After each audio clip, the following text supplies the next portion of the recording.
Now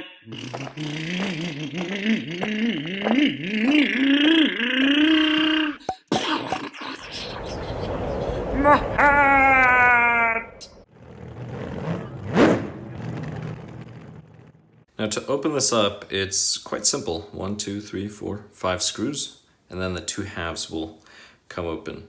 Now inside, these are usually plastic gears, so if you find some other gears that you want to use, or if you stripped a gear inside of the transmission, you would have to open this up. Now, reasons for stripping gears, well, maybe you have way too much power. You have a system that's too powerful, or your slipper is just on too tight, which is generally the culprit, which means that the slipper is not absorbing some of that harsh impact. Let's say you take a jump and you throttle it before you land. Well, as soon as those tires hit the ground and grip, that energy has to go somewhere. So your drivetrain is going to take it if the slipper is on too tight. So there's actually a reason for running a slipper. Or maybe you have a lockout. Lockout is a great way to destroy transmissions on these vehicles. So combine a lockout with, say, 3/4S. It's a recipe for disaster. Now, if you have something that's much larger, more robust, then go for it. Go with a lockout. For example, many drag cars go with lockouts, but then again, they're running steel gears on almost everything. Average 2SRC, I would not recommend a lockout.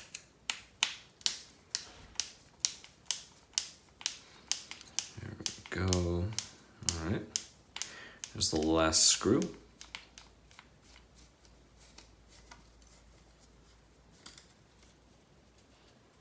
I don't have to take it all the way off, but this will lift.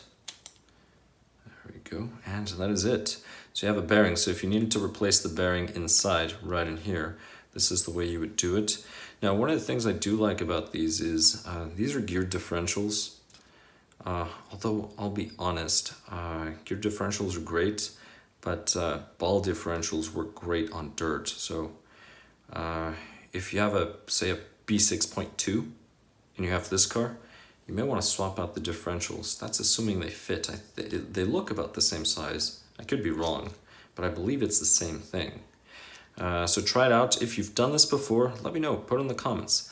But as you can see, this is metal, plastic. So you can shear those off, so you may have to take this apart. Now, see those screws? You would just remove those screws. This pops open, and then you can service the differential. I'm going to place this here. And then this shaft would go here, and this would just pop off, and you would have the bearings. Now, to remove the bearings, just stick a driver in there and it'll pop the bearings out. This can also be removed. It just comes out. And in order to remove this, you need to remove the bearing. So the bearing, I mean, here I just used my nail, but you can use a driver. And that would be it. 1, 2, 3, 4. This will come out. And then just grab the gears.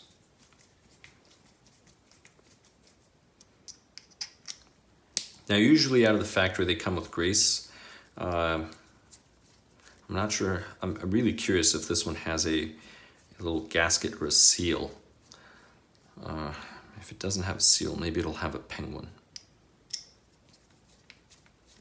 We'll see. But if it has a seal, this would be a tunable differential, which is great. See, the Traxxas 272 transmission does not have a tunable differential. I mean, you can do a variety of things. If you're running spec slash on carpet, I mean, just put some, just lock it. Just lock the differential. You can do it. I need to find that screw now. Oh, it's right there. Let me just put that there. So that was good. That was lucky. If you just use ATV silicone, it'll lock it. Just don't do that if you're running spec slash on clay. you're going to be drifting everywhere. You'll successfully create a drift car. Let's see, based on what I can see, all right, there's no, yep, there is one right here. So there is a seal right here. There's also a different one that's made of some type of composite or paper that you can use. This one just feels like a plastic seal. But that's the differential. Then this would just pop out. One of the nice things to note is you actually get those metal pins on this car, which is great. On the B6.3 differential, I don't remember if it's metal or plastic, but there's an optional B6.1, B6.2 gear differential. It comes with a little plastic cross. So then you have to buy those two metal components there. They're about $9 as of the time of this video. So in order to take this apart, this is just going to pop off, and it would be the same with the bottom one. So once you remove these, the bottom one will just pop up as well. You're going to use a flathead screwdriver or a pick, pop off, and then there's a little pin. I'm going to show you what it looks like because the other one looks exactly the same. There's a lot of grease. That pin. So you just push that pin out, and then once you push that pin out, this will come out. And given my curiosity, let's put that there. Go ahead and remove the pin.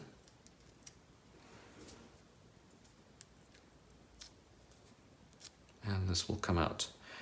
And you have an O-ring right here, which means this is a tunable differential, which is great. I'm going to go ahead and slide this back in. Grease is making it stick. All right, let's see if I can do it with my hands. If not, I'll use the pliers again.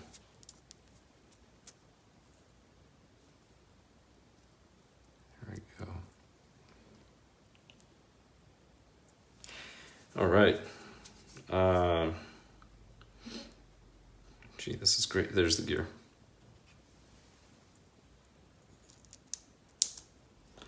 That is it. Now I'm going to line those 4 tabs with these 4. And here we go. Now to install the screws. Just a little piece of rubbish that was in there. And we'll start the process. Now these, you do not want to tighten one of them all the way in. I'm just going to drive it close, and then I'm going to install the other 3. So there, it's not even tight, there's play. And then I'm going to do the same thing, and then I'm just going to tighten these in a cross pattern.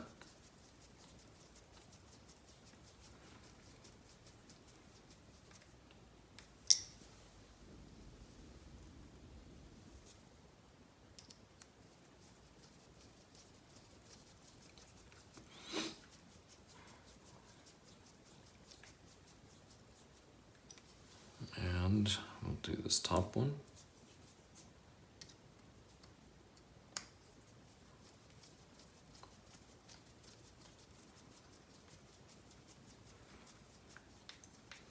Now, differentials, ball differentials are, so this one, then this one.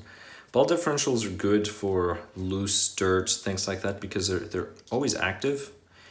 And it's easier to keep a straight line versus oil-filled differentials.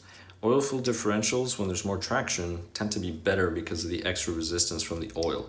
And then you can also select a variety of weights for the oil. Ball differentials eventually just become loose, so you have to retighten them, and then they'll groove up the surface. So ball differential, you have a flat surface like this, and then there's little ball bearings that are running. There's a little ring with the holes in there, and they're running. So eventually they will groove up the entire thing, or you may get flat spots. So those are things to consider between them. All right, now that we have everything in, I can go ahead and tighten everything.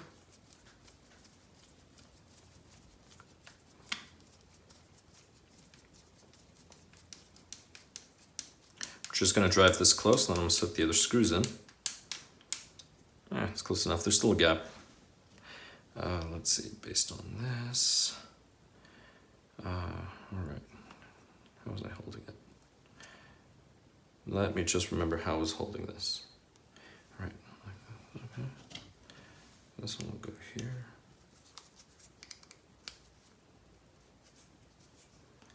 Which means this one goes over here. That one goes here. And this one goes over here. Now they're the same size, so it really doesn't matter, but I just realized I was off camera. So they go on the opposite side of the shaft, the screws. I'm going to drive these.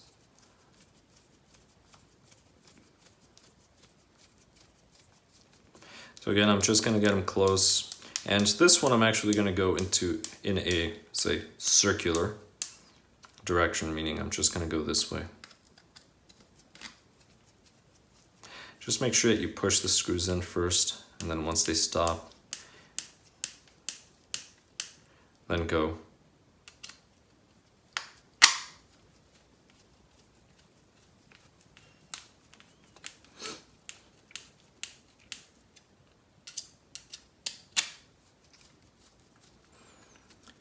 And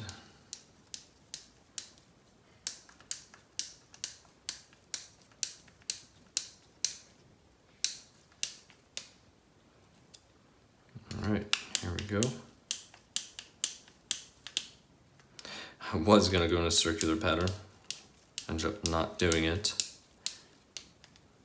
Well, see, I was thinking of this when I started driving the screws in. But it's fine. And these just go snug. As soon as you feel that right there, that extra bit of resistance, just kind of click and then stop. Don't keep going, you're gonna damage something. But this is it, this is a transmission. Now you can just go ahead and install everything else, but we'll do that on the next video. But thank you so much for watching. Please go ahead and comment below if you have not subscribed, go ahead and subscribe, and I'll catch you in the next one. What? Oh, my hair! My tongue! My rod!